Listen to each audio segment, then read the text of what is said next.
डोंबिवलीत डॉक्टरांवर झालेल्या हिंसक हल्ल्याचा निषेध करत डॉक्टरांवरील हल्ल्यांविरोधात कठोर कायद्याची मागणी. संग्रामपूर तालुका डॉक्टर असोसिएशनचे संग्रामपूर तहसीलदार मार्फत मुख्यमंत्री यांना निवेदन देण्यात आले.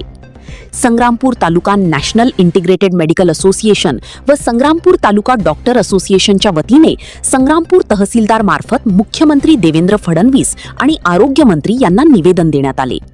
डोंबिवली येथील शास्त्रीनगर महापालिकेतील शासकीय वैद्यकीय महाविद्यालयातील रुग्णालयात डॉक्टरांवर झालेल्या हिंसक हल्ल्याच्या घटनेचा निषेध करत डॉक्टरांच्या सुरक्षेसाठी कठोर उपाययोजना करण्याची मागणी करण्यात आली.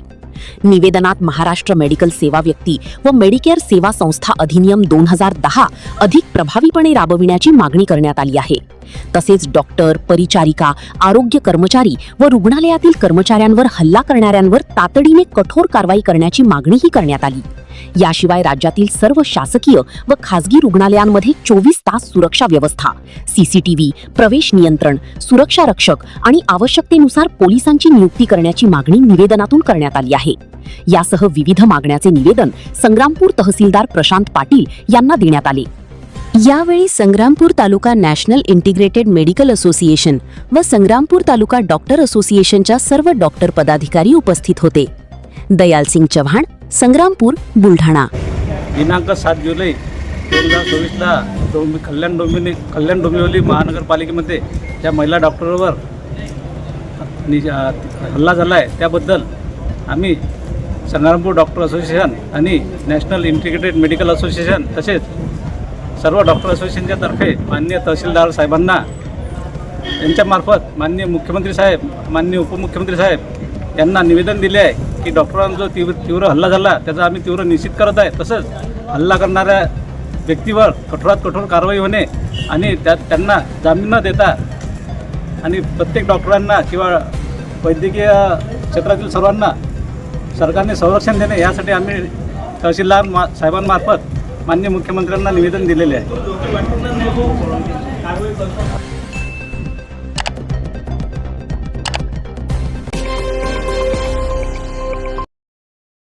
आमदार डॉक्टर संजय कुटे यांच्या प्रयत्नांना यश. सिंचन प्रकल्पग्रस्त शेतकऱ्यांना 22 कोटी मंजूर. जलसंपदा मंत्री गिरीश महाजन यांच्याशी दूरध्वनीद्वारे संपर्क साधून मानले आभार. जळगाव जामोद मतदारसंघातील कुर्हा, वडोदा, इस्लामपूर उपसा सिंचन योजनेअंतर्गत सन 2013 पूर्वी संपादित झालेल्या जमिनींसाठी पात्र शेतकरी बांधवांना मोठा दिलासा मिळाला आहे. इस्लामपूर, हाशमपूर, गोराडा, नावखुर्द, गौलखेड आदी गावांतील प्रकल्पग्रस्त पात्र शेतकऱ्यांना शासनाकडून हेक्टरी 5 लाखांप्रमाणे एकूण 22 कोटी 71 लाखांच्या सानुग्रह अनुदानास अधिकृत मंजुरी देण्यात आली आहे. आज दिनांक 19 जुलै रोजी या निर्णयाबद्दल आनंद व्यक्त करण्यासाठी सुमारे 400 ते 500 शेतकऱ्यांनी आमदार डॉक्टर संजय कुटे यांच्या निवासस्थानी भेट देऊन त्यांचा पुष्पहार घालून सत्कार केला. यावेळी शेतकरी बांधवांनी शासनाच्या निर्णयाचे स्वागत करत आमदार कुटे यांनी केलेल्या सातत्यपूर्ण प्रयत्नांबद्दल कृतज्ञता व्यक्त केली. त्यानंतर आमदार डॉक्टर संजय कुटे यांनी राज्याचे जलसंपदा मंत्री गिरीश महाजन यांच्याशी दूरध्वनीद्वारे संपर्क साधून प्रकल्पग्रस्त शेतकऱ्यांच्या वतीने मनपूर्वक आभार व्यक्त केले. शेतकऱ्यांच्या प्रश्नांबाबत सकारात्मक भूमिका घेत मंजुरीची प्रक्रिया पूर्ण केल्याबद्दल त्यांनी मंत्र्यांचे विशेष आभार मानले. यावेळी आमदार डॉक्टर संजय कुटे म्हणाले, प्रकल्पग्रस्त शेतकऱ्यांना न्याय मिळवून देण्यासाठी सातत्याने पाठपुरावा केला. शासनाच्या या निर्णयामुळे अनेक शेतकरी कुटुंबांना आर्थिक आधार मिळणार असून त्यांच्या न्याय्य हक्कांना न्याय मिळाला आहे.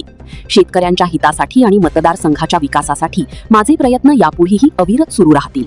या निर्णयामुळे इस्लामपूर, हाशमपूर, गोराडा, नावखुर्द, गौलखेडसह परिसरातील प्रकल्पग्रस्त शेतकऱ्यांमध्ये समाधानाचे वातावरण निर्माण झाले असून शासनाच्या या निर्णयाचे सर्वत्र स्वागत करण्यात येत आहे. शेतकरी बांधवांनी आमदार डॉक्टर संजय कुटे आणि जलसंपदा मंत्री गिरीश महाजन यांचे आभार व्यक्त केले. या मंजुरीसाठी आमदार डॉक्टर संजय कुटे यांनी सातत्याने शासनाकडे पाठपुरावा केला होता. सातत्यपूर्ण प्रयत्नांमुळे अखेर जलसंपदा विभागाने अनुदान मंजुरीची प्रक्रिया पूर्ण केली. त्यामुळे अनेक वर्षांपासून न्यायाच्या प्रतीक्षेत असलेल्या शेतकरी कुटुंबांना मोठा दिलासा मिळाला आहे. दयाल सिंग चव्हाण, संग्रामपूर, बुलढाणा.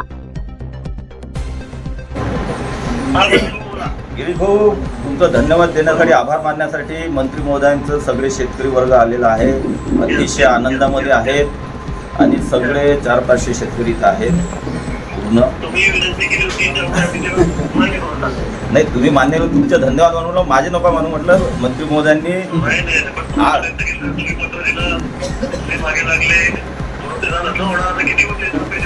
खूप वर्ष अजून पुढे पोहोचत पण तुम्ही ते दुसऱ्या याच्यातून दिलं वळून आम्हाला, त्यामुळे तुमचे खूप खूप धन्यवाद सगळ्या शेतकरी बांधवांना. एकदा घोषणा द्या गिरीश महाजन.